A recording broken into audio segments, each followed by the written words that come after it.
ঠেকাবে আরো। ওই লোকটা যদি নাক ঠেকায়, কপালের থেকে নাক উঁচু, নাক আগে মারতি ঠেকে গেছে, উঠে পড়লো, নামাজ শেষ।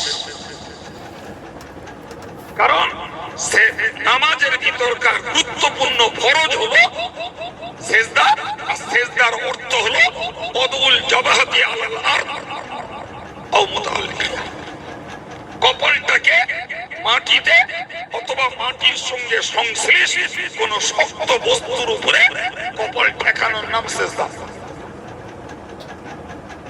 সেজদা না হলে জোরে বলেন, সবাই মিলে বলেন, নামাজ হবে না। কারণ যদি নাক মাটি না পড়ে নামাজ হবে, কিন্তু কপাল না পড়লে। এবার বলে হোসেন হুজুরের মশলাটা সূক্ষ্ম কিনা, বলে হোসেন হুজুরের মশলাটার গুরুত্ব আছে কিনা। এখন যদি রাজবাড়িয়ার মাথা মোটা কেউ যদি মনে করে একদিকে 10 জন মুফতি বলছে যে নাক আগে পড়বে, একলা বসে কপাল আগে ফেলতে বললে মেনে নেবো। আর সাধারণ থিওরি হলো মেজরিটি মাস্ট বি গ্রান্টেড, সংখ্যা যেদিকে বেশি সেটাই গ্রহণযোগ্য।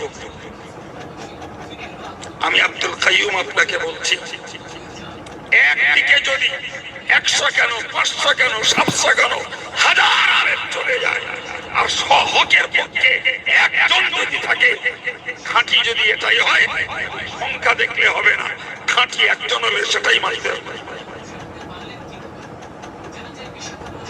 এই কাণ্ড জ্ঞান আমাদের সবার ভিতরে থাকা আবশ্যক। না হলে এই ফিতনার জমানায় ইউটিউবের যুগে কার কাছ থেকে কখন কি শুনবে, আর নিজের ব্রেনটাকে গুলিয়ে ধর্মগুলোকে নষ্ট করে ফেলবে।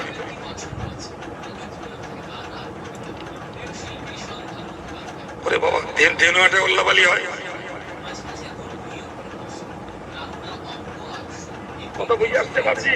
তাহলে আমি কোরআনের আয়াতের আলোকে আপনাদেরকে বোঝাতে চাইছি যে বাহ্যিক আমলের জন্য চাই একজন যোগ্য আলেম মুফতিকে নিজের মনের কাছে নিজের নেতা হিসেবে মেনে নেওয়া।